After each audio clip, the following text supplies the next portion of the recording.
Queridos amigos, sejam bem-vindos ao canal Videira Espírita. Meu nome é Cristina Brito e este é o programa Projeto 15 Minutos, o Céu e o Inferno. Aqui, diariamente, nós estudamos por mais ou menos 15 minutos o quarto livro da codificação espírita realizada por Allan Kardec, O Céu e o Inferno. Estamos na primeira parte da obra, que trata da doutrina, estamos no capítulo 8, que fala dos anjos, e estamos aqui terminando a penúltima parte do capítulo, que fala da refutação que Kardec faz ao que é o que ele mesmo traz da doutrina da Igreja com relação aos anjos. Vejamos então o item 10. O Espiritismo professa, com respeito à união da alma e do corpo, uma doutrina mais espiritualista, para não dizer menos materialista, e que tem a mais por estar mais conforme com a observação e a destinação da alma. Segundo o que nos ensina o Espiritismo, a alma é independente do corpo, que não é senão um envoltório temporário durante a encarnação, né? Sua essência, a da alma, é a espiritualidade. Sua vida normal é a vida espiritual, a vida no mundo espiritual.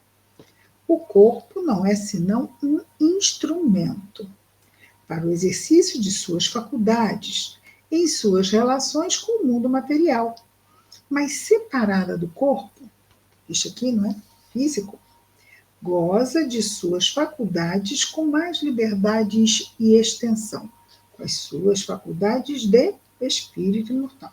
Então, quando está separado do corpo, goza de suas faculdades, com mais liberdade e extensão.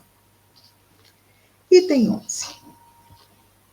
Sua união com o corpo, a união da alma com o corpo, necessária aos seus primeiros desenvolvimentos, não tem lugar senão no período que se pode chamar de sua infância e sua adolescência. Quando alcançam certo grau de perfeição, aqui infância e adolescência no sentido moral, ok? Não corporal, no sentido moral. Então, quando alcança certo grau de perfeição e de desmaterialização, essa união não é mais necessária. Ele deixa de ser, então, um espírito errante, aquele espírito que tem que reencarnar, não é? Para continuar a evoluir.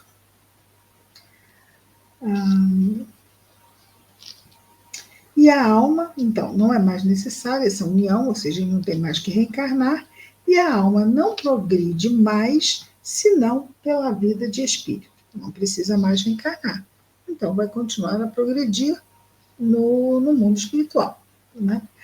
Mas já é espírito puro, como é que progride? O progresso não para, ele é uma lei. Não é? Para nós, o espírito puro é puro, mas a sua pureza é relativa.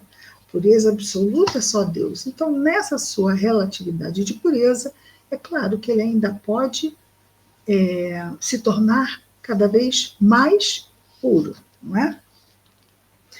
Cristina, não entendi. Olha, de espírito puro realmente nós não entendemos nada. Já espírito bom nos é um mistério, porque um espírito que o mal não domina no livre-arbítrio. O mal sequer causa um conflito. Não. O que é certo, o que não é, nem falamos disto. Ainda não é assim conosco, não é? Por quê? Porque ainda estamos espíritos imperfeitos. Então, por numerosas, e a alma não progride mais, senão pela vida de espírito, quando chega nesse nível, não é, de perfeição. Por numerosas que sejam, de resto, as existências corporais são muito numerosas. Nós reencarnamos mesmo inúmeras vezes.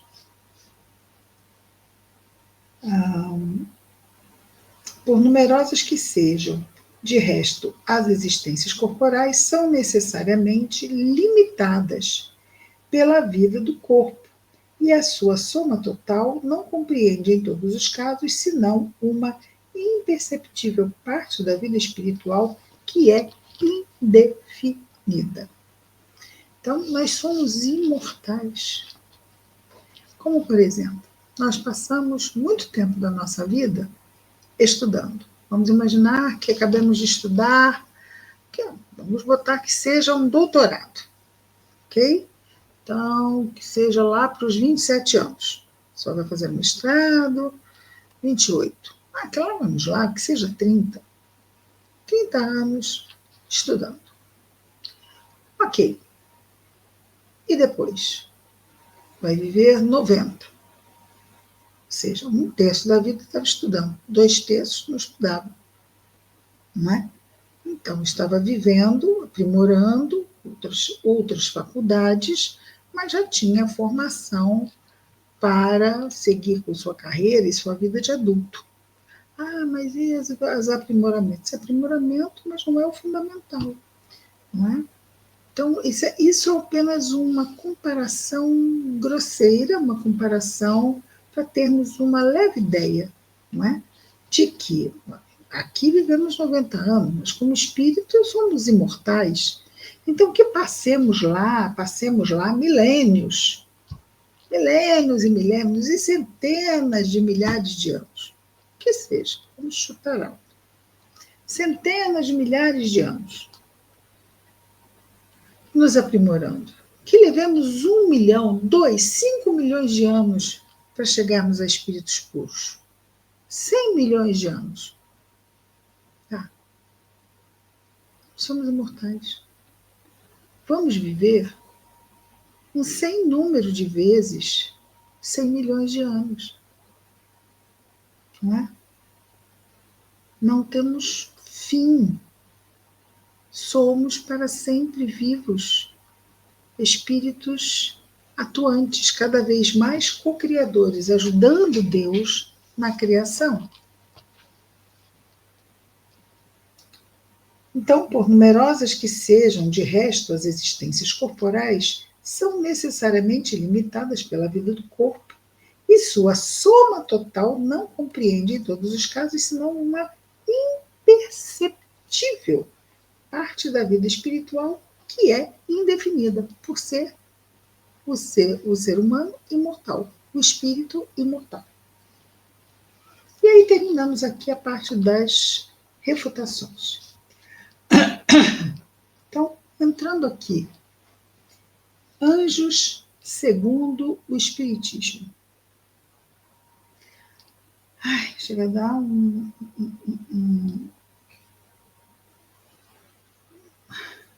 descanso na alma. Que bom. Vamos falar agora dos anjos segundo o Espiritismo. Item 12. Que haja seres dotados de todas as qualidades atribuídas aos anjos, disso não se poderia duvidar. A revelação espírita confirma sobre esse ponto a crença de todos os povos, mas nos faz conhecer ao mesmo tempo a natureza e a origem desses seres, dos anjos. As almas ou espíritos são criados simples e ignorantes, quer dizer, sem conhecimentos e sem consciência do bem e do mal, mas aptas a adquirirem tudo o que lhe falta. Adquirem-no pelo trabalho. Adquirem o quê? O conhecimento, através do trabalho, que ele conhece e assimila. O objetivo, que é a perfeição, sim, nosso objetivo é nos aperfeiçoarmos até chegarmos a espíritos puros. O objetivo, que é a perfeição, é o mesmo objetivo para todas as almas, não é? Alcançam-na mais ou menos prontamente em virtude do seu livre-arbítrio, a perfeição. e, em razão de seus esforços, todas têm os mesmos graus a percorrer, o mesmo trabalho a cumprir. Deus não faz a parte nem mais longa nem mais fácil umas do que a outras, porque são todas suas filhas, as almas, e sendo justo, não tem preferência por nenhuma delas. Lei de igualdade. Aos olhos de Deus, somos todos iguais. Ele nos ama a todos igualmente. E vamos conquistar a perfeição como? Conhecimento, discernindo o bem e do mal e aprimorando cada vez mais o nosso livre-arbítrio.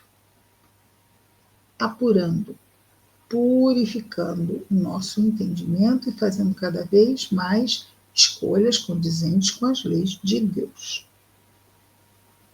Diz-lhe Deus às almas: eis que a lei que deve ser a vossa eis a lei que deve ser a vossa regra de conduta. A lei de Deus, não é? Só ela pode vos conduzir ao objetivo, que é a perfeição. Tudo que está conforme essa lei é o bem.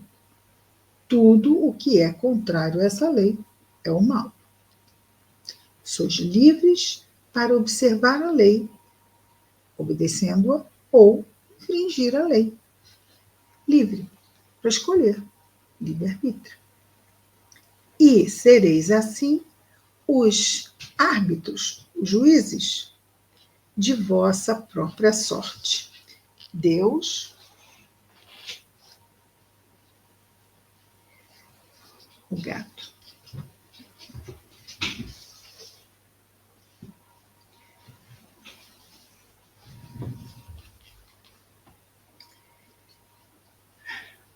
Desculpem. Deus, pois, não criou o mal. De jeito algum. O mal é o quê? É a imperfeição do espírito, que vai se depurando com o tempo. Deus, pois, não criou o mal. Todas as suas leis são para o bem. É o próprio homem, o próprio ser humano, quem cria o mal infringindo as leis de Deus. Se as observasse, se o ser humano observasse as leis de Deus, escrupulosamente, ali, seguindo certinho, jamais sairia do bom caminho. Muito bem. Vamos ficar aqui, por quê? Porque o outro item vai ser mais do que o tempo que temos. Então, amanhã, damos continuidade aqui aos anjos segundo o Espiritismo. Com certeza, amanhã terminamos o nosso capítulo 8. Até amanhã a todos, com mais um Projeto 15 Minutos, o Céu e o Inferno. Muita paz a todos.